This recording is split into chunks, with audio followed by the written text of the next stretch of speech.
Mexico border policies ਦੇ ਉੱਤੇ ਹੁਣ ਕਾਫੀ ਜ਼ਿਆਦਾ ਕਹਿ ਲਓ ਵੀ ਮੁੱਦਾ ਗਰਮਾ ਰਿਹਾ ਆ। ਇਲੈਕਸ਼ਨਾਂ ਵੀ ਜਿਹੜੀਆਂ ਹੁਣ ਆ ਰਹੀਆਂ ਆ, ਇਹ ਸਾਰੇ ਮਾਮਲੇ ਦੇ ਵਿੱਚ ਹੁਣ ਆਪਾਂ ਕੀ ਦੇਖ ਰਹੇ ਹਾਂ, ਕਿਹੜੇ ਪਾਸੇ ਵੱਲ ਨੂੰ ਗੱਲ ਜਿਹੜੀ ਉਹ ਚੱਲ ਰਹੀ ਹੈ?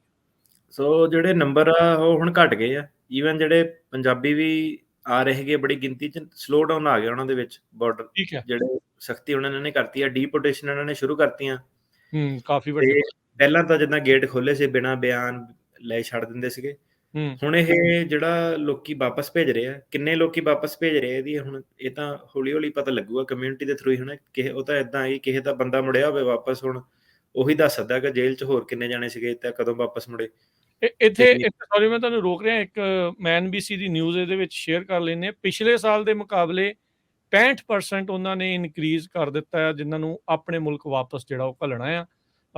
ਟਾਈਟਲ 42 ਲਿਫਟ ਹੋਣ ਤੋਂ ਬਾਅਦ 'ਚ ਇਹਨਾਂ ਨੇ 85,000 ਮਾਈਗ੍ਰੈਂਟਸ ਆ ਉਹਨਾਂ ਨੂੰ ਵਾਪਸ ਜਿਹੜਾ ਉਹ ਘੱਲਿਆ ਹੈ। ਡਿਪਾਰਟਮੈਂਟ ਆਫ ਹੋਮਲੈਂਡ ਸਿਕਿਉਰਿਟੀ ਦਾ ਆਪਣਾ ਜਿਹੜਾ ਉਹ ਇਹ ਡਾਟਾ ਆ। ਸੋ ਜਿੱਦਾਂ ਤੁਸੀਂ ਕਹਿ ਰਹੇ ਸੀਗੇ ਵੀ ਪਹਿਲਾਂ ਬਿਆਨ ਲਏ ਬਗੈਰ ਹੀ ਅੰਦਰ ਲਾਈ ਜਾਂਦੇ ਸੀਗੇ, ਹੁਣ ਤੇਜ਼ੀ ਦੇ ਨਾਲ ਜਿਹੜਾ ਉਹ ਵਾਪਸ ਘੱਲਣਾ ਵੀ ਇਹਨਾਂ ਨੇ ਰੈਂਪ ਅਪ ਕਰ ਦਿੱਤੀਆਂ ਡੈਪੂਟੇਸ਼ਨਸ। ਜੀ ਬਿਲਕੁਲ।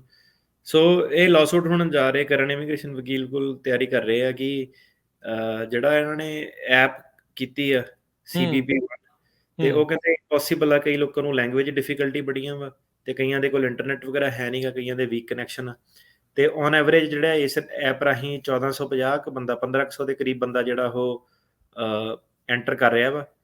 ਤੇ ਉਹਨਾਂ ਲਈ ਵਧੀਆ ਗੱਲ ਆ, ਪਰ ਜਿਹੜੇ ਜਿੰਨੇ ਲੋਕੀ ਉੱਥੇ ਬਾਰਡਰਾਂ ਤੇ ਬੈਠੇ ਆ ਜਾਂਦੇ ਆ, ਸਾਰੇ ਜਾਣੇ ਇਹਦੇ ਵਿੱਚ ਆ ਨਹੀਂ ਸਕਦੇ ਹਨਾ।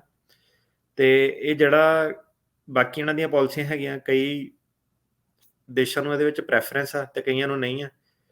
ਤੇ 38,000 ਇਹ ਐਪ ਦੇ ਰਾਹੀਂ ਜੂਨ ਦੇ ਵਿੱਚ ਆਏ ਸੀਗੇ। ਤੇ ਓਵਰਆਲ ਜਿਹੜੇ ਜੂਨ ਤੋਂ ਪਹਿਲਾਂ 6 ਮਹੀਨੇ ਸੀ, 1,70,000 ਲੋਕੀ ਜਿਹੜੇ ਇਸ ਐਪ ਰਾਹੀਂ ਜਿਹੜੇ ਆ ਚੁੱਕੇ ਆ। ਜਿਹੜੀ CBP ਆ ਏਜੰਸੀ, ਉਹ ਕਹਿੰਦੀ ਆ ਕਿ ਇਹ ਸਾਡੇ ਲਈ ਬਹੁਤ ਵਧੀਆ, ਕਿਉਂਕਿ ਇਹਦੇ ਨਾਲ ਆਪਾਂ ਜਿਹੜੇ ਅੰਕੜੇ ਸੀਗੇ ਉਹ ਡ੍ਰੌਪ ਕਰਤੇ ਆ। ਸਾਨੂੰ ਪਤਾ ਲੱਗ ਜਾਂਦਾ ਲੋਕੀ ਹੁਣ ਬਾਰਡਰ ਨਹੀਂ ਟੱਪਦੇ ਆ, ਤੇ ਜਿਹੜੇ ਬਾਰਡਰ ਟੱਪਦੇ ਆ ਉਹਨੂੰ ਇਹ ਥਰਡ ਕੰਟਰੀ ਰੂਲ ਪਨਿਸ਼ਮੈਂਟ ਉਹਨਾਂ ਦੀਆਂ ਜ਼ਿਆਦਾ, ਉਹਨਾਂ ਨੂੰ ਸਟ੍ਰਿਕਟ ਜ਼ਿਆਦਾ ਉਹ ਕਰੂਗੇ। ਤੇ ਜਿਹੜੇ ਐਪ ਰਾਹੀਂ ਆਉਂਦੇ ਆ ਉਹਨੂੰ ਇਹ ਥੋੜਾ ਜਿਹਾ ਲੀਵੇ ਦਿੰਦੇ ਆ, ਉਹਦੀ ਗੱਲਬਾਤ ਪੁੱਛਦੇ ਆ ਕਿੱਦਾਂ ਹਨ। ਤੇ ਇਹ ਇਹਨਾਂ ਦਾ ਤਰੀਕਾ ਸੀਗਾ। ਤੇ ਹੁਣ ਇਹਦੇ ਤੇ ਉਹ ਲਾਸੂਟ ਜਾਊਗਾ ਕਿ ਇਹ ਜਿਹੜੀ ਐਪ ਆ ਕਿ ਇਹ ਸਹੀ ਹੈਗੀ ਹੈ ਕਿ ਨਹੀਂ ਹੈਗੀ ਹੈ, ਕਿਉਂਕਿ ਲੋਕੀ ਜਿਹੜੇ ਉਹਨਾਂ ਨੂੰ ਲੈਂਗੁਏਜ ਪ੍ਰੋਬਲਮ ਆ, ਇੰਟਰਨੈਟ ਨਹੀਂ, ਫੋਨ ਨਹੀਂ ਲੋਕਾਂ ਕੋਲ ਹੈਗਾ। ਸੋ ਦੇਖਦੇ ਹੁਣ ਕਿ ਅੱਗੇ ਇਹ ਕਿੱਦਾਂ ਪਲੇ ਆਊਟ ਕਰਦੀ ਹੈ। ਜੀ ਅਗਲੀ ਹੋਮਲੈਂਡ ਸਿਕਿਉਰਿਟੀ ਦੇ ਨਾਲ ਹੀ ਜੁੜੀ ਹੋਈ ਖਬਰ ਆ ਵੀ ਉਹਨਾਂ ਨੇ ਕਹਿੰਦੇ ਬਿਲੀਅਨਸ ਆਫ ਡਾਲਰ ਜਿਹੜੇ ਆ ਉਹ ਸ਼ਾਰਟ ਕੀਤੇ ਆ ਆਪਣੇ ਬਾਰਡਰ ਐਫਰਟਸ ਨੂੰ, ਜਿਹੜਾ ਉਹ ਲੈ ਕੇ ਉਹਨਾਂ ਦੇ ਜਿਹੜੀ ਰਾਸ਼ੀ ਘਟ ਗਈ ਹੈ। ਕੀ ਚੱਕਰ ਪਿਆ ਰਾਸ਼ੀ ਨੂੰ ਲੈ ਕੇ, ਮਨੀ ਨੂੰ ਲੈ ਕੇ?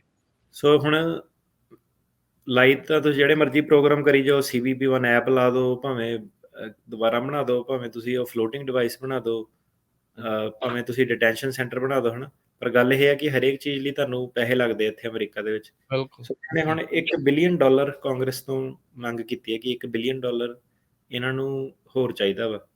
ਤੇ ਮੰਗ ਇਹਨਾਂ ਨੇ ਜਿਹੜੀ ਕੀਤੀ ਹੈ, ਤੇ ਉਸ ਤੋਂ ਬਾਅਦ ਇਹ ਕਹਿੰਦੇ ਆ ਕਿ $2 ਬਿਲੀਅਨ ਹੋਰ ਜਿਹੜੇ ਸਪਲੀਮੈਂਟਲ ਫੰਡ ਦੇ ਵਿੱਚ ਚਾਹੀਦੇ ਆ, ਕਿਉਂਕਿ ਆਪਾਂ ਸਿਕਿਉਰਿਟੀ ਵਗੈਰਾ ਜਿਹੜਾ ਇਨਫਰਾਸਟ੍ਰਕਚਰ ਆਪਾਂ ਐਕਸਪੈਂਡ ਕਰਨਾ।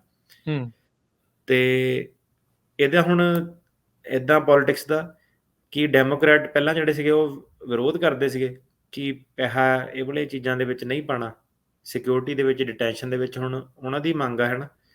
ਤੇ ਜਿਹੜੇ ਰਿਪਬਲਿਕਨ ਆ ਉਹ ਉਦੋਂ ਕਹਿੰਦੇ ਸੀਗੇ ਕਿ ਜਿਹੜਾ ਇਹ ਲੋਕਾਂ ਨੂੰ, ਸਾਡੀ ਪੁਲਿਸ ਸਟਰੋਂਗ ਹੋਣੀ ਚਾਹੀਦੀ ਹੈ, ਲੋਕਾਂ ਨੂੰ ਜ਼ਿਆਦਾ ਟੰਗੋ ਤੁਸੀਂ, ਹੋਰ ਜ਼ਿਆਦਾ ਜਿਹੜੀ ਉਹ। ਤੇ ਹੁਣ ਉਹ ਰਿਪਬਲਿਕਨ ਵਿਰੋਧ ਕਰ ਰਿਹਾ ਕਿ ਇਹ ਪੈਸੇ ਬਹੁਤ ਮੰਗ ਰਹੇ ਆ, ਕਿ ਇੰਨਾ ਜ਼ਿਆਦਾ ਪੈਸਾ ਪਾ ਰਿਹਾ। ਸੋ ਇਹਨਾਂ ਦਾ ਇਹੀ ਚੀਜ਼ਾਂ ਜਿਹੜੀਆਂ ਚੱਲਦੀਆਂ ਰਹਿੰਦੀਆਂ ਆਪਸ ਦੇ ਵਿੱਚ। ਤੇ ਡਿਪਾਰਟਮੈਂਟ ਆਫ ਹੋਮਲੈਂਡ ਸਿਕਿਉਰਿਟੀ ਨੇ ਪਲਾਨ ਕੀਤਾ ਹੁਣ ਕਿ $2 ਬਿਲੀਅਨ ਉਹਨਾਂ ਨੇ ਮੰਗਣਾ ਵਾ, ਤੇ ਸਪਟੰਬਰ ਦੇ ਐਂਡ ਤੱਕ। ਤੇ ਜਿਹੜੀ ਇਹ $1.5 ਬਿਲੀਅਨ ਇਹਨਾਂ ਨੇ ਆਲਰੇਡੀ ਇੰਟਰਨਲੀ ਆਪਣਾ ਮੂਵ ਕਰ ਲਿਆ ਸੀਗਾ ਆਲਰੇਡੀ। ਸੋ ਏਜੰਸੀਆਂ ਨੂੰ ਕੀ ਹੁੰਦਾ, ਪੈਸਾ ਅਲਾਟ ਹੁੰਦਾ, ਪਰ ਜਿਹੜੀ ਕਾਂਗਰਸ ਆ ਉਹ ਡਿਸਾਈਡ ਕਰਦੀ ਹੈ ਕਿ ਕਿੱਦਾਂ ਉਹਨਾਂ ਨੇ ਪੈਸਾ ਖਰਚਣਾ ਵਾ। ਕਾਂਗਰਸ ਆਥੋਰਾਈਜ਼ ਕਰਦੀ ਹੈ ਉਹਨਾਂ ਦੇ ਬਜਟ ਸਾਰੇ। ਤੇ ਜਦੋਂ ਉਹ $500 ਮਿਲੀਅਨ ਜਿਹੜਾ 500 ਮਿਲੀਅਨ ਹੁੰਦਾ, ਉਹਨੂੰ ਉਹ ਬਿਨਾਂ ਕਾਂਗਰਸ ਦੇ ਅਪਰੂਵਲ ਦੇ ਨਾਲ ਸ਼ਫਲ ਕਰ ਸਕਦੀਆਂ ਏਜੰਸੀਜ਼ ਆਪਣੇ ਵਿੱਚ ਇੰਟਰਨਲੀ। ਉਹਨੂੰ ਇਹ ਕਹਿੰਦੇ ਆ ਰੀਪ੍ਰੋਗਰਾਮਿੰਗ ਐਂਡ ਟ੍ਰਾਂਸਫਰ। ਤੇ ਜਿਹੜੀ ਹੁਣ ਕਾਂਗਰਸ ਆ, ਪਰ ਇਹ ਇੱਦਾਂ ਕਿ ਉਹਨਾਂ ਦੀ ਗੱਲ ਬਣੀ ਨਹੀਂ। ਸੋ ਉਹਨਾਂ ਨੂੰ ਜਿਹੜਾ ਹੋਰ ਪੈਸਾ ਉਹ ਚਾਹੀਦਾ ਵਾ, ਤੇ ਇਹਨਾਂ ਨੇ ਜਿਹੜੀ ਉਹ ਮੰਗ ਕੀਤੀ ਹੈ। ਇਹ ਜਿਹੜਾ ਪੈਸਾ ਉਹ ਕਹਿੰਦੇ ਕਿ ਜਿਹੜੇ ਡਿਟੈਂਸ਼ਨ ਸੈਂਟਰ ਆ ਉਹਨਾਂ ਦੇ ਇਨਫਰਾਸਟ੍ਰਕਚਰ ਉੱਤੇ, ਤੇ ਹੋਰ ਜਿਹੜੇ ਟਰੈਕਿੰਗ ਪ੍ਰੋਗਰਾਮ ਬਣਾਏ ਇਹਨਾਂ ਨੇ, ਟਰਾਂਸਪੋਰਟੇਸ਼ਨ ਪ੍ਰੋਗਰਾਮ ਬਣਾਏ ਆ, ਪੁਲਿਸ ਵਾਲੇ ਜਿਹੜੇ ਹੋਰ ਰਿਕਰੂਟਮੈਂਟ ਹੋਈ ਆ ਤੇ ਜਿਹੜੇ ਆਫਿਸਰ ਵਗੈਰਾ ਹਾਇਰ ਕਰਦੇ ਆ, ਉਹਨਾਂ ਦੇ ਲਈ ਉਹਨਾਂ ਨੂੰ ਜਿਹੜੇ ਇਹ ਪੈਸੇ ਚਾਹੀਦੇ ਆ। ਤੇ ਜਿਹੜੇ ਰਿਪਬਲਿਕਨ ਆ ਉਹ ਵੀ ਇਹਦਾ ਹੁਣ ਵਿਰੋਧ ਕਰ ਰਹੇ ਆ ਤੇ ਡੈਮੋਕ੍ਰੇਟ ਉਹ ਵੀ ਇਹਦਾ ਵਿਰੋਧ ਕਰ ਰਹੇ ਆ ਤੇ ਟੋਟਲ ਉਹ ਕਹਿੰਦੇ ਆ ਕਿ 2.7 ਬਿਲੀਅਨ ਜਿਹੜਾ ਇੰਨੇ ਪੈਸੇ ਜਿਹੜੇ ਬਾਰਡਰ ਤੇ ਖਰਚ ਹੋਣੇ ਆ ਸਾਲ ਦੇ ਅੰਦਰ ਅੰਦਰ, ਲੋਟ ਆਫ ਮਨੀ। ਜੀ ਸੋ ਇਵੈਂਚੁਅਲੀ ਜੇ ਆਪਾਂ ਇਹਦਾ ਕੱਢਣਾ ਹੋਵੇ ਵੀ ਤੱਤ ਕੀ ਆ, ਜਿਹੜਾ ਵੀ ਸਰਕਾਰ ਦੇ ਵਿੱਚ ਹੁੰਦੀ ਜਿਹੜੀ ਵੀ ਪਾਰਟੀ, ਉਹ ਬਾਰਡਰ ਨੂੰ ਇਵੈਂਚੁਅਲੀ ਸਕਵੀਜ਼ ਕਰਦੀ ਆ, ਦੂਜੀ ਪਾਰਟੀ ਉਸ ਦਾ ਵਿਰੋਧ ਕਰਦੀ ਆ, ਚਾਹੇ ਉੱਥੇ ਉਹ ਡੈਮੋਕ੍ਰੇਟ ਆ ਜਾਣ ਤੇ ਚਾਹੇ ਉਹ ਰਿਪਬਲਿਕਨ ਆ ਜਾਣ। ਵਿਰੋਧ ਕਰਨ ਦੀ ਖਾਤਰ ਇੱਕ ਪਾਰਟੀ ਦੂਜੇ ਦੇ ਜਿਹੜੇ ਆ ਜਿਹੜੀ ਵੀ ਪਾਲਿਸੀ ਹੁੰਦੀ ਉਸ ਤੇ ਉਲਟ ਜਿਹੜੀ ਉਹ ਚੱਲਦੀ ਆ। ਤੇ ਕਿਉਂਕਿ ਇਹਨਾਂ ਦੀ ਮੈਜੋਰਟੀ ਵੋਟ ਵਿਚਾਲੇ ਆ, ਬਾਕੀ ਸਟੇਟਾਂ ਦੇ ਵਿੱਚ ਆ, ਸੋ ਉਹ ਇਮੀਗ੍ਰੇਸ਼ਨ ਦੇ ਉੱਤੇ ਦਿਖਾਉਂਦੇ ਹੋਰ ਆ, ਕਰਦੇ ਹੋਰ ਆ। ਹਾਥੀ ਦੇ ਦੰਦ ਜਿੱਦਾਂ ਦਿਖਾਉਣ ਵਾਲੇ ਹੋਰ ਤੇ ਖਾਣ ਵਾਲੇ ਹੋਰ ਆ। ਇਵੈਂਚੁਅਲੀ ਇਮੀਗ੍ਰੇਸ਼ਨ ਨੂੰ ਇਹਨਾਂ ਨੇ ਇੱਦਾਂ ਹੀ ਲਟਕਾ ਕੇ ਜਿਹੜਾ ਉਹ ਰੱਖਣਾ ਆ। ਅਸਲੀ ਇਮੀਗ੍ਰੇਸ਼ਨ ਦੀ ਪ੍ਰੋਬਲਮ ਹੋਰ ਕਿਤੇ ਨਹੀਂ, ਅਸਲ 'ਚ ਕਾਂਗਰਸ ਦੇ ਵਿੱਚ ਆ ਪ੍ਰੋਬਲਮ। ਨਾ ਉਹਨਾਂ ਨੇ ਉੱਤੇ ਕੋਈ ਹਿਲ-ਜੁਲ ਕਰਨੀ ਆ। ਸਿਆਸਤ ਇੰਨੀ ਕੁ ਜ਼ਿਆਦਾ ਇਸ ਦੇ ਉੱਤੇ ਡਿਸਾਈਸਿਵ ਆ, ਡਿਵਾਈਸਿਵ ਆ ਵੀ ਕੋਈ ਗੱਲ ਜਿਹੜੀ ਇਹਨਾਂ ਦੀ ਬਣਦੀ ਨਹੀਂ। ਬਸ ਇਹ ਰੌਲੇ ਰੱਪੇ ਦਹਾਕਿਆਂ ਬੱਧੀ ਜਿਹੜੇ ਉਹ ਪੈਂਦੇ ਰਹਿੰਦੇ ਆ। ਹੁੰਦਾ ਜਿਹੜਾ ਇਸ ਦੇ ਵਿੱਚ ਕੁਛ ਨਹੀਂ ਹੈਗਾ। ਇਹਦੇ ਵਿੱਚ ਹੁਣ ਤੁਸੀਂ ਜੇ ਐਗਜ਼ਾਮਪਲ ਲਓ, ਮੰਨ ਲਓ ਹੁਣ ਤੁਸੀਂ ਪੰਜਾਬ ਦੀ ਐਗਜ਼ਾਮਪਲ ਲੈ ਲਓ, ਠੀਕ ਹੈ ਜੀ। ਤੁਸੀਂ ਦੇਖੋ ਕਿ ਪਿਛਲੇ 50 ਸਾਲਾਂ 'ਚੋਂ ਕਿੱਦਾਂ ਸੀਗਾ, ਆਪਣੇ ਖੇਤ ਕਿੱਦਾਂ ਚੱਲਦੇ ਸੀਗੇ, ਪਰਿਵਾਰ ਜਿਹੜੇ ਸੀਗੇ ਜ਼ਿਆਦਾ ਜਵਾਕ ਹੁੰਦੇ ਸੀਗੇ ਕਿ ਜਿੰਨੇ ਵੱਧ ਤੋਂ ਵੱਧ ਜੀਅ ਆ ਪਰਿਵਾਰ ਦੇ ਵਿੱਚ ਉਹਨਾਂ ਖੁਸ਼ਹਾਲ ਪਰਿਵਾਰ ਆ, ਉਹਨਾਂ ਕੰਮਕਾਰ ਵੱਧਦਾ ਸੀਗਾ। ਸੋ ਹੌਲੀ ਹੌਲੀ ਮਾਈਗਰੈਂਟ ਲੇਬਰ ਆ ਗਈ ਤੇ ਉਹਨਾਂ ਨੇ ਪਹਿਲਾਂ ਥੱਲੇ ਲੈਵਲ ਤੋਂ ਕੰਮ ਸ਼ੁਰੂ ਕੀਤੇ ਤੇ ਉਹ ਜਿਹੜੇ ਕੰਮ ਸੀਗੇ ਉਦੋਂ ਕੋਈ ਕਰਦਾ ਨਹੀਂ ਸੀਗਾ, ਜਿਹੜਾ ਕਹਿ ਲਓ ਬਿਲਕੁਲ ਥੱਲੜੇ ਲੈਵਲ ਤੇ, ਹਨਾ। ਤੇ ਜਿਹੜੀ ਫਿਰ ਹੌਲੀ ਹੌਲੀ ਨਵੀਆਂ ਜਨਰੇਸ਼ਨਾਂ ਸਾਡੇ ਵਰਗੇ ਜਦੋਂ ਆਏ ਤਾਂ ਆਪਣਾ ਤਾਂ ਜਿਹੜੇ ਹੁਣ ਨਾਲ ਦੀ ਜਨਰੇਸ਼ਨ ਉਹਨਾਂ ਨੇ ਕਾਈਂਡ ਆਫ ਲਾਈਕ ਰਿਫਿਊਜ਼ ਕਰਤਾ ਕਿ ਨਹੀਂ ਕੰਮ ਕਰਨਾ ਜਿੱਥੇ ਵੀ ਦੇਖੋ। ਤੇ ਸਾਨੂੰ ਹੋਰ ਅਲਟਰਨੇਟਿਵ ਬਾਹਰ ਆਉਣ ਦੇ ਰਾਹ ਲੱਭ ਗਏ, ਤਾਂ ਕਰਕੇ ਜਿਹੜਾ ਸਾਰਾ ਸੀਗਾ ਲੋਕੀ ਬਾਹਰ ਨੂੰ ਭੱਜ ਗਏ। ਬ੍ਰੇਨ ਡਰੇਨ ਹੋ ਗਿਆ, ਜਿਹੜੇ ਆਪਣੇ ਪੜ੍ਹੇ ਲਿਖੇ ਸੀਗੀ ਕਿ ਜਿਹੜਾ ਉੱਧਰਲਾ ਬ੍ਰੇਨ ਡਰੇਨ ਕਹਿੰਦੇ ਆ ਕਿ ਜਦੋਂ ਬੰਦਾ ਉੱਥੇ ਜਿਹੜੀ ਪੜ੍ਹੀ ਲਿਖੀ ਕਲਾਸ ਉਹਨੂੰ ਵੀ ਉਹ ਕਹਿੰਦੇ ਕਿ ਬੁਲਾ ਲਓ, ਹਨਾ, ਕੰਮਕਾਰ ਕੰਮੇ ਜਿਹੜੇ ਉਹਨਾਂ ਨੂੰ ਵੀ ਬੁਲਾ ਲਓ। ਸੋ ਹੁਣ ਦੀ ਡੇਟ ਦੇ ਵਿੱਚ ਜਦੋਂ ਤੁਸੀਂ ਸਿਚੁਏਸ਼ਨ ਸੁਣਦੇ ਆ ਕਿ ਜਿਹੜੇ ਉਹੀ ਮਾਈਗਰੈਂਟ ਲੋਕੀ ਆਏ ਸੀਗੇ ਲੇਬਰ ਕਰਨ, ਉਹਨਾਂ ਨੇ ਫਿਰ ਹੌਲੀ ਹੌਲੀ ਕਾਰੋਬਾਰ ਸੰਭਾਲ ਲਏ, ਉਹਨਾਂ ਨੇ ਜ਼ਮੀਨਾਂ ਠੇਕੇ ਤੇ ਲੈਣੀਆਂ ਸ਼ੁਰੂ ਕਰਤੀਆਂ, ਉਹਨਾਂ ਨੇ ਹੁਣ ਜ਼ਮੀਨਾਂ ਖਰੀਦਣੀਆਂ ਸ਼ੁਰੂ ਕਰਤੀਆਂ। ਤਾਂ ਉੱਧਰੋਂ ਦੀ ਜਿਹੜਾ ਕਈਆਂ ਦੀ ਹੁਣ ਤੁਸੀਂ ਗੱਲ ਸੁਣੋ, ਉਹ ਚਿੰਤਾ ਆਪਣੀ ਕਰੂਗੇ ਕਿ ਪੰਜਾਬ ਦਾ ਕੀ ਬਣੂਗਾ, ਕਿ ਇਹ ਤਾਂ ਬੰਦੇ ਬਹੁਤ ਜ਼ਿਆਦਾ ਆ ਗਏ ਆ। ਉਹਨੂੰ ਤੁਸੀਂ ਹੋਰ ਥੋੜ੍ਹਾ ਜਿਹਾ ਫਾਸਟ ਫਾਰਵਰਡ ਕਰ ਲਓ ਕਿ ਜੇ ਤੁਸੀਂ ਮੰਨ ਲਓ ਉੱਥੇ ਰਹਿੰਦੇ ਹੁੰਦੇ, ਤੁਸੀਂ ਬਾਹਰ ਨਹੀਂ ਆਉਂਦੇ, ਪਰ ਇੱਦਾਂ ਕਿ ਜੇ ਅਨਲਿਮਿਟਿਡ ਬੰਦੇ ਕਿ ਮਤਲਬ ਕਿ ਬਿਨਾਂ ਕਿਸੇ ਰੈਗੂਲੇਸ਼ਨ ਦੇ ਸਿੱਧਾ ਹੀ ਬੰਦਾ ਹਰੇਕ ਦਿਨ 10 ਲੱਖ ਬੰਦਾ ਆ ਰਿਹਾ, ਪੂਰੀ ਸਟੇਟ ਦੀ ਪੰਜਾਬ 'ਚ ਮੂਵ ਹੋ ਰਹੀ, ਉਹਨਾਂ ਕੀ ਹੈਗਾ ਕਿ ਜਿਹੜਾ ਕੰਮ ਕਰਨ ਦਾ ਬੈਲੈਂਸ ਆ ਉਹ 100% ਜਿਹੜਾ ਇਫੈਕਟ ਹੋਊਗਾ। ਸੋ ਜਿਹੜੀ ਇਮੀਗ੍ਰੇਸ਼ਨ ਹੈ ਕਾਂਗਰਸ ਦੀ, ਆਪਾਂ ਜੇ ਹੁਣ ਆਪਣੇ ਵੱਲ ਸੋਚੀਏ ਕਿ ਮੈਂ ਹੁਣ ਜਿੱਦਾਂ ਸਟੂਡੈਂਟ ਆਇਆ ਸੀਗਾ ਜਾਂ ਜੋ ਵੀ ਅੱਗੇ ਮੇਰਾ, ਮੈਂ ਇਹੀ ਕਹਿਣਾ ਯਾਰ ਮੇਰਾ ਵੀਜ਼ਾ ਲੱਗ ਜਾਵੇ, ਫਿਰ ਮੈਂ ਅੱਗੇ ਕਹਿਣਾ ਮੇਰਾ ਯਾਰ ਵਰਕ ਵੀਜ਼ਾ ਲੱਗ ਜਾਵੇ, ਕਿਉਂ ਨਹੀਂ ਲੱਗਣ ਦੇ, ਸ਼ੁਕਰ ਆ ਮੇਰਾ ਵਰਕ ਵੀਜ਼ਾ ਲੱਗ ਗਿਆ, ਕਦੋਂ ਮੇਰਾ ਇੰਪਲੋਇਰ ਮੇਰਾ ਗ੍ਰੀਨ ਕਾਰਡ ਕਰੂਗਾ। ਆਪਾਂ ਕਹਿਣਾ ਛੇਤੀ ਕਰ, ਉਹਨੇ ਕਹਿਣਾ ਨਹੀਂ ਰੁਕ ਜਾਓ 2 ਸਾਲ 4 ਸਾਲ ਮੇਰੇ ਲਈ ਹੋਰ ਕੰਮ ਕਰੋ, ਫਿਰ ਆਪਾਂ ਸੋਚਦੇ ਹਾਂ, ਦੇਖਦੇ ਹਾਂ, ਕਰਾਂਗੇ। ਤੇ ਬੰਦਾ ਕਹਿੰਦਾ ਕਦੋਂ ਮੇਰਾ ਨੰਬਰ ਆਊਗਾ, ਇਸੇ ਉਡੀਕ 'ਚ ਚਲੋ ਜਦੋਂ ਆਉਂਦਾ ਬੰਦੇ ਦਾ, ਫਿਰ ਬੰਦਾ ਕਹਿੰਦਾ ਚੱਲ ਸ਼ੁਕਰ ਆ ਯਾਰ ਮੈਂ ਤਾਂ ਪਾਰ ਲੰਘਿਆ, ਹਨਾ। ਇਹ ਮਤਲਬ ਹੁਣ ਇਹ ਹਰੇਕ ਬੰਦੇ ਦੀ ਸੋਚ ਆ, ਸਾਡੀ ਵੀ ਜਿਹੜੀ ਸੋਚ ਸੀਗੀ ਇਹਦੇ ਨਾਲ ਦੀ ਸੀਗੀ।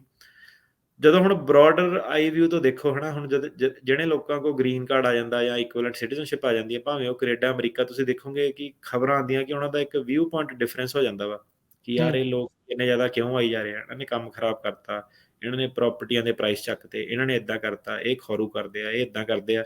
ਸੋ ਡਿਪੈਂਡਿੰਗ ਤੁਸੀਂ ਕਿਹੜੀ ਟਾਈਮ ਲਾਈਨ 'ਤੇ ਆਏ ਹੋ, ਉਹਦੇ ਹਿਸਾਬ ਨਾਲ ਤੁਹਾਡਾ ਜਿਹੜਾ ਓਪੀਨੀਅਨ ਆ ਉਹ ਬਣਦਾ ਬਦਲਦਾ ਰਹਿੰਦਾ, ਹੈ ਨਾ।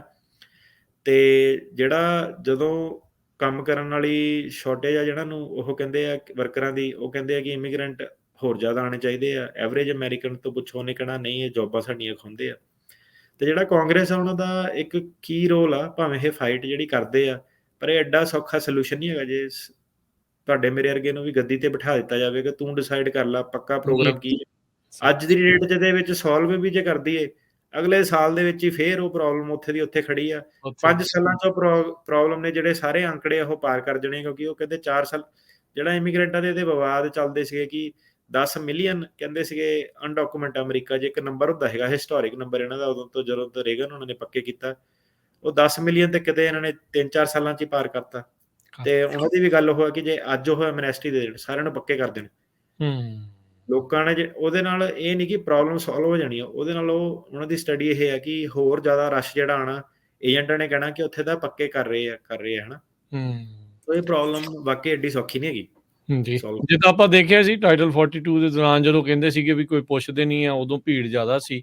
ਹੁਣ ਉਸ ਤੋਂ ਬਾਅਦ ਦੇ ਵਿੱਚ ਆਪਾਂ ਦੇਖ ਰਹੇ ਹਾਂ ਵੀ ਸਖਤੀ ਵਧੀ ਆ, ਵਾਪਸ ਕਰ ਰਹੇ ਆ ਡਿਪੋਰਟ, ਤਾਂ ਹੁਣ ਜਿਹੜੀ ਆ ਕ੍ਰੋਸਿੰਗਸ ਆ ਉਹ ਨੰਬਰ ਥੱਲੇ ਨੂੰ ਜਾ ਰਹੇ ਆ। ਸੋ ਇਹ ਟਾਈਮ ਟੂ ਟਾਈਮ ਜਿਹੜਾ ਚੀਜ਼ ਆ ਚੇਂਜ ਹੁੰਦੀ ਰਹਿੰਦੀ ਆ। ਤੇ ਅਟਾਰਨੀ ਟਰਕੀਆਣਾ ਜੀ, ਅੱਜ ਦੀ ਜਿਹੜੀ ਵੱਡੀ ਖਬਰ ਦੀ ਤੁਸੀਂ ਸ਼ੁਰੂਆਤ 'ਚ ਜਿਹੜੀ ਉਹ ਗੱਲ ਕੀਤੀ ਸੀ, ਇਹ ਬਾਰਡਰ ਰੂਲ ਨੂੰ ਲੈ ਕੇ ਆ। ਬਾਈਡਨ ਹੁਣਾਂ ਦੇ ਪ੍ਰਸ਼ਾਸਨ ਦਾ ਜਿਹੜਾ ਇੱਕ ਸਖਤ ਬਾਰਡਰ ਰੂਲ ਸੀਗਾ, ਉਸ ਨੂੰ ਅਦਾਲਤ ਨੇ ਬਲੌਕ ਲਾ ਦਿੱਤਾ ਹੈ, ਰੋਕ ਲਾ ਦਿੱਤਾ ਆ। ਕੀ ਸੀ ਇਹ ਰੂਲ ਤੇ ਇਹ ਬਲੌਕ ਕਦੋਂ ਤੱਕ ਹੈਗਾ ਆ ਹੁਣੇ? ਸੋ ਇਹਨੂੰ ਧਿਆਨ ਨਾਲ ਸੁਣਿਓ, ਇਹਦੇ ਬਾਰੇ ਇਹੀ ਜਿਹੜਾ ਟਿਕਟੌਕ ਤੇ ਬਹੁਤ ਅਫਵਾਹਾਂ ਚੱਲਦੀਆਂ, ਏਦਾਂ ਹੋ ਗਿਆ ਉਦਾਂ ਹੋ ਗਿਆ ਹਨਾ। ਸੋ ਕੀ ਕੀਤਾ ਉਹਨਾਂ ਨੇ ਕਿ ਜਿਹੜਾ ਥਰਡ ਕੰਟਰੀ ਟ੍ਰਾਂਜ਼ਿਟ ਬੈਨ ਸੀਗਾ ਕਿ ਮੈਕਸੀਕੋ 'ਚ ਅਸਾਈਲਮ ਫਾਈਲ ਕਰਕੇ ਆਣਾ, ਉਹਦਾ ਤੁਹਾਨੂੰ ਦੱਸਿਆ ਸੀਗਾ ਕਿ ਸੈਨ ਫਰਾਂਸਿਸਕੋ ਦੇ ਵਿੱਚ ਅਦਾਲਤ ਦੇ ਵਿੱਚ ਲਾਸੂਟ ਫਾਈਲ ਹੋਇਆ ਸੀਗਾ। ਤੇ ਇਹ ਜਿਹੜਾ ਸੀਗਾ ਪੁਰਾਣੇ ਵਾਲੇ ਜਿਹੜਾ ਜੱਜ ਸੀਗਾ ਜੌਨ ਟਿਗਾਰ, ਉਹਦੇ ਮੂਹਰੇ ਜਿਹਨੇ ਟਰੰਪ ਦਾ ਟ੍ਰਾਂਜ਼ਿਟ ਬੈਨ ਜਿਹਨੇ ਬਲੌਕ ਕੀਤਾ ਸੀਗਾ, ਉਹਦੇ ਮੂਹਰੇ ਇਹ ਕੇਸ ਗਿਆ। ਤੇ ਉਹਨਾਂ ਨੇ ਟੈਂਪਰੇਰੀਲੀ ਇਹਨੂੰ ਬਲੌਕ ਕੀਤਾ, ਮਤਲਬ ਕਿ ਟੈਂਪਰੇਰੀਲੀ ਰੂਲ ਐਪਲੀਕੇਬਲ ਨਹੀਂ ਹੈਗਾ। ਸੋ ਇਸ ਗੱਲ ਨੂੰ ਸਮਝੋ, ਇਹਦਾ ਮਤਲਬ ਇਹ ਨਹੀਂ ਹੈਗਾ ਕਿ ਟ੍ਰਾਂਜ਼ਿਟ ਬੈਨ ਚੱਲ ਗਿਆ, ਹੁਣ ਮੈਕਸੀਕੋ ਵਾਲਾ ਕੋਈ ਖਤਰਾ ਨਹੀਂ, ਉੱਥੇ ਅਸਾਈਲਮ ਫਾਈਲ ਕਰਨ ਦੀ ਕੋਈ ਲੋੜ ਨਹੀਂ, ਇਦਾਂ ਦਾ ਕੁਝ ਨਹੀਂ ਹੋਇਆ। ਟੈਂਪਰੇਰੀ ਬਲੌਕ ਆ, ਜਿਹੜੀ ਡਿਪਾਰਟਮੈਂਟ ਆਫ ਹੋਮਲੈਂਡ ਸਿਕਿਉਰਿਟੀ ਆ, ਡਿਪਾਰਟਮੈਂਟ ਆਫ ਜਸਟਿਸ ਆ, ਉਹਨਾਂ ਨੇ ਕਿਹਾ ਕਿ ਨਹੀਂ, ਇਹ ਸਹੀ ਡਿਸੀਜਨ ਨਹੀਂ ਦਿੱਤਾ ਜੱਜ ਨੇ। ਤੇ ਜਿਹੜਾ ACLU ਇਹਨੂੰ ਫਾਈਟ ਕਰ ਰਿਹਾ ਸੀਗਾ, ਤੇ ACLU ਵਾਲੇ ਕਹਿੰਦੇ ਕਿ ਇਹ ਜ਼ਰੂਰੀ ਸੀਗਾ ਕਿਉਂਕਿ ਫੈਮਲੀਆਂ ਬਹੁਤ ਜ਼ਿਆਦਾ ਜਿਹੜੀਆਂ ਆ ਰਹੀਆਂ ਸੀਗੀਆਂ, ਤੇ ਇਹ ਜਿਹੜਾ ਬੈਨ ਆ ਇਹ ਇਲੀਗਲ ਬੈਨ, ਇਦਾਂ ਨਹੀਂ ਹੋਣਾ ਚਾਹੀਦਾ ਸੀਗਾ।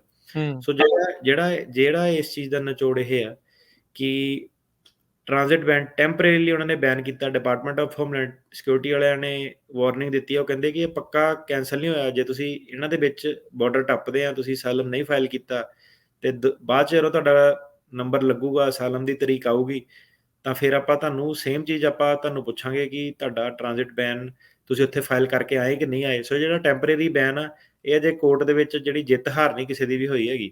ਇਹ ਟੈਂਪਰੇਰੀਲੀ ਜਿਹੜਾ ਜੱਜ ਨੇ ਹੈਗਾ, ਉਹਨੇ ਕਿਹਾ ਕਿ ਇਹਨੂੰ ਇੱਥੇ ਬਲੌਕ ਕਰੋ, ਇੱਥੇ ਹੁਣ ਹੋਰ ਜਿਹੜੀ ਅੱਗੇ ਲਿਟੀਗੇਸ਼ਨ ਹੋਣੀ ਹੈ। ਸੋ ਇਹ ਫਾਈਨਲ ਜਿਹੜਾ ਰਿਜ਼ਲਟ ਨਹੀਂ ਹੈਗਾ। ਸੋ ਹੁਣ ਤੁਸੀਂ ਰੋਕ ਤਾਂ ਉਹਨਾਂ ਨੇ ਵੀ ਜਿੰਨੀ ਦੇਰ ਤੱਕ ਫਾਈਨਲ ਡਿਸੀਜਨ ਨਹੀਂ ਲੈਂਦੇ ਬੇਸਿਕਲੀ। ਹਾਂ, ਹੁਣ ਇਹਨੂੰ ਟਿਕਟੌਕ ਤੇ ਇਦਾਂ ਕਿ ਉਹਨਾਂ ਨੇ ਕੈਂਸਲ ਕਰਤਾ, ਹੁਣ ਕੋਈ ਵੀ ਆ ਸਕਦਾ, ਦੂਜੀ ਕੰਟਰੀ 'ਚ ਅਸਾਈਲਮ ਫਾਈਲ ਕਰਨ ਦੀ ਲੋੜ ਨਹੀਂ ਹੈਗੀ। ਸੋ ਟੈਂਪਰੇਰੀ ਬਲੌਕ ਆ, ਇਹਦਾ ਹੁਣ ਕਿੱਧਰਲੇ ਪਾਸੇ ਨੂੰ ਇਹ ਗੱਲ ਜਾਂਦੀ ਆ, ਉਹ ਸਾਨੂੰ ਟਾਈਮ ਦੇ ਨਾਲ ਹੀ ਜਿਹੜਾ ਪਤਾ ਲੱਗੂਗਾ।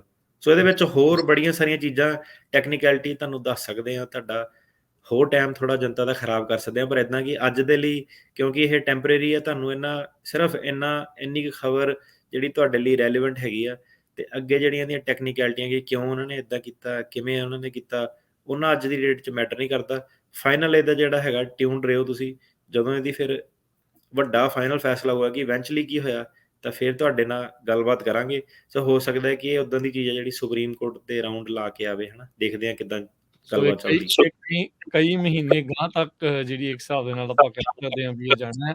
ਮੈਨੂੰ ਲੱਗਦਾ 2 ਕੁ ਮਹੀਨੇ ਪਹਿਲਾਂ ਜਦੋਂ ਇਹਨਾਂ ਨੇ ਟਾਈਟਲ 42 ਹਟਾਇਆ ਸੀ, ਉਦੋਂ ਦਾ ACLU ਨੇ ਕੀਤਾ ਸੀ, ਉਦੋਂ ਹਰ ਇੱਕ ਦਿਨ ਕਾਲਾ ਸੀ, ਕੋਈ ਪਤਾ ਲਾਉਣ ਨੂੰ ਵੀ ਇਹ ਟ੍ਰਾਂਜ਼ਿਟ ਬੈਨ ਦੇ ਉੱਤੇ ਰੋਕ ਲੱਗੀ ਜਾਂ ਨਹੀਂ ਲੱਗੀ। ਤੇ ਹੁਣ ਟੈਂਪਰੇਰੀ ਸਟੇ ਬੇਸਿਕਲੀ ਉਸ ਟ੍ਰਾਂਜ਼ਿਟ ਬੈਨ ਦੇ ਉੱਤੇ ਇਹਨਾਂ ਨੇ ਲਾਇਆ ਆ। ਇਹ ਪੱਕਾ ਨਹੀਂ ਆ ਵੀ ਇਦਾਂ ਹੀ ਰਹੂਗਾ। ਹੋ ਸਕਦਾ ਇਹ ਵਾਕਈ ਰੱਦ ਹੋ ਜਾਏ, ਤੇ ਹੋ ਸਕਦਾ ਵੀ ਇਹ ਲਾਗੂ ਜਿਹੜਾ ਇਹ ਰਵੇ। ਇਸ ਦੇ ਲਈ ਤੁਹਾਨੂੰ ਜਿਹੜਾ ਇੰਤਜ਼ਾਰ ਜਿਹੜਾ ਆ ਉਹ ਹੁਣ ਕਰਦੇ ਰਹਿਣਾ ਪਊਗਾ। ਤੇ ਆਪਾਂ ਜਿੱਦਾਂ ਵੀ ਅਪਡੇਟਸ ਕੋਈ ਆਉਂਦੀਆਂ ਆ, ਆਪਾਂ ਉਸ ਦੇ ਬਾਬਤ ਤੁਹਾਨੂੰ ਉਹ ਜਾਣਕਾਰੀ ਜ਼ਰੂਰ ਦੇ ਦਿਆਂਗੇ। ਤੇ ਬਾਕੀ ਹੁਣ ਆਪਾਂ ਅਟਾਰਨੀ